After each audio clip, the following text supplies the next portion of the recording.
Fala pessoal, tudo bem? O Lula deu uma entrevista na Rádio Gaúcha, já faz uma semana, aonde o repórter perguntou para ele por que o PT e a esquerda têm dificuldades em admitir que a Venezuela é uma ditadura. Primeiro que eu já achei errado, toda vez que o Lula vai dar entrevista, eles perguntarem para o Lula sobre a Venezuela ou a Ucrânia, porque o Lula é o presidente do Brasil. Ele foi eleito pelos brasileiros para governar o Brasil. E o Brasil tem que ter, sim, relações diplomáticas com outros países. Por exemplo, a questão da Ucrânia. Nós temos relações diplomáticas com os dois lados, tanto com a Rússia quanto com a Ucrânia. E tem essa insistência da imprensa de querer que o Lula tome um partido, pode até prejudicar nossas relações internacionais. Se ele falar assim, por exemplo, a Rússia é uma invasora, a Rússia fornece fertilizante para a gente. Ele pode prejudicar todo um setor que é o agro, né, que os bolsonaristas gostam tanto.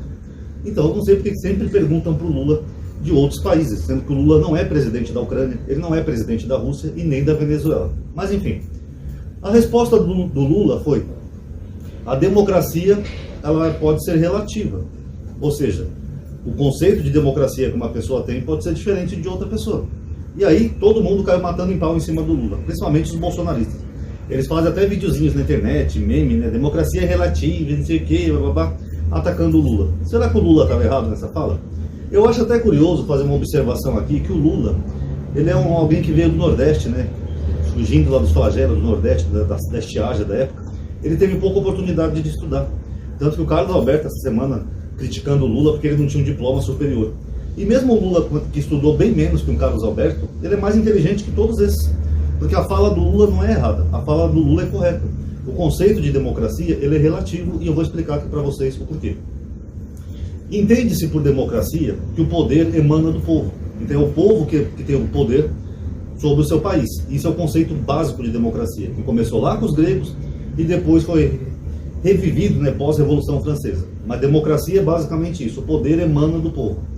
Agora, de que forma que o poder emana do povo? Nós temos dois tipos de democracia: a democracia representativa e a participativa.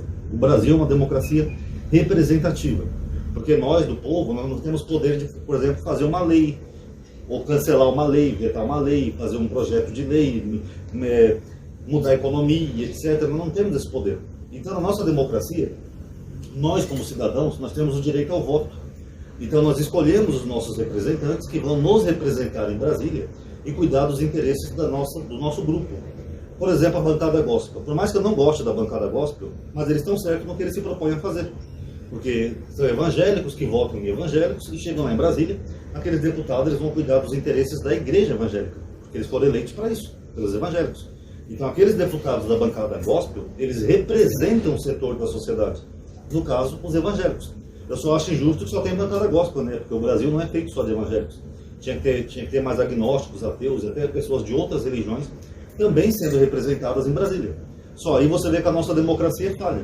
Porque por causa de um grupo que tem maior representatividade lá em Brasília, os direitos deles são maiores em detrimento de outros grupos. Como, por exemplo, quer ver um exemplo? O casamento gay. Um ateu, que é homossexual, se ele quiser casar com outro homossexual que também for ateu, para ele não é nenhum pecado. Ele é ateu, não fere nada na crença pessoal, moral ou convicções dele. Mas ele seria impedido de casar por causa de uma bancada gospel, por causa da crença religiosa deles, do livro sagrado deles. Eles tentam impedir os outros grupos de fazerem como eles acham, como bem entendem. Porque a crença é deles, mas eles querem impor aos outros através da lei. Então o nosso sistema democrático é bem falho, porque nem sempre nós temos representantes lá que nos representam. Eu, por exemplo, eu sou agnóstico. Eu não tenho uma bancada de agnóstico, eu não tenho deputados agnósticos, ou se tiver deve ser muito pouco. Então eu não tenho representatividade nenhuma no Brasil. Então isso é democracia? Sim, mas é uma democracia falha, que só serve para quem tem grupos grandes. Por exemplo, agronegócio, bancada gospel, bancada da bala, para quem faz lobby para grandes empresas, etc. Nós que somos outros grupos menores, não temos representação nenhuma em Brasília, tá? Então isso é uma democracia representativa, onde através do voto você elege pessoas que vão representar o seu grupo, os seus interesses, ante o governo federal, tá? Agora, a democracia participativa, ela é mais comum em países como a própria Venezuela, onde muitas vezes, apesar deles terem sim lá deputados, tal, Câmara, né? Se bem que o Maduro dissolveu o Congresso, né? Mas mesmo antes dele dissolver o Congresso, muitas das decisões do governo eram tomadas pelo próprio povo, onde se faziam plebiscitos, que são um tipo de eleições, para decidir o que o povo queria. Por exemplo, o Chaves. O Hugo Chávez ele queria fazer uma nova constituinte, né, uma nova constituição no país. Então ele fez um plebiscito, para ver o que a população achava através do voto.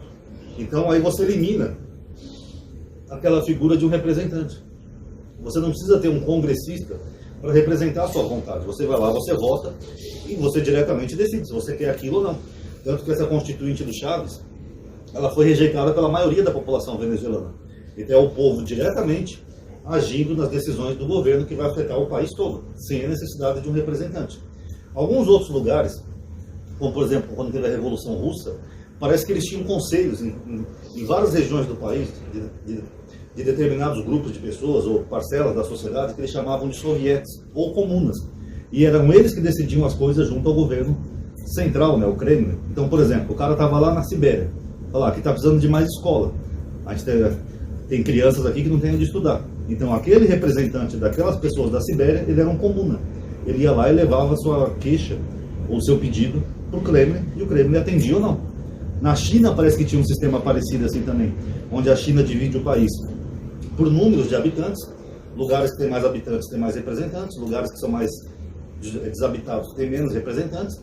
E uma vez por ano ele se reúne lá em Pequim para falar com o presidente Xi Jinping, para falar das necessidades dele. Olha, a minha província está precisando de uma ponte. É muito trabalhoso ter que dar a volta para poder cruzar, sendo que uma ponte é encurtar o caminho. Ah, beleza, vou liberar verba então para fazer uma ponte na sua província. Então isso é uma democracia representativa, onde na prática as pessoas, a população decide o que quer e o governo atende. Então, por exemplo, às vezes você está numa cidade pequena aqui de São Paulo, interior de São Paulo, por exemplo. Às vezes a sua cidade não tem uma escola, ou a escola está caindo aos pedaços, a merenda do seu filho não tem nada, é só aquela bolachinha com água. Para você conseguir que alguém invista ali naquela escola para melhorar a qualidade para os seus filhos estudar, você tem que praticamente implorar para um deputado para ele conseguir verba no governo federal para ajudar na sua escola. E mesmo assim a gente sabe que o Brasil é envolvido em corrupção em tudo, né?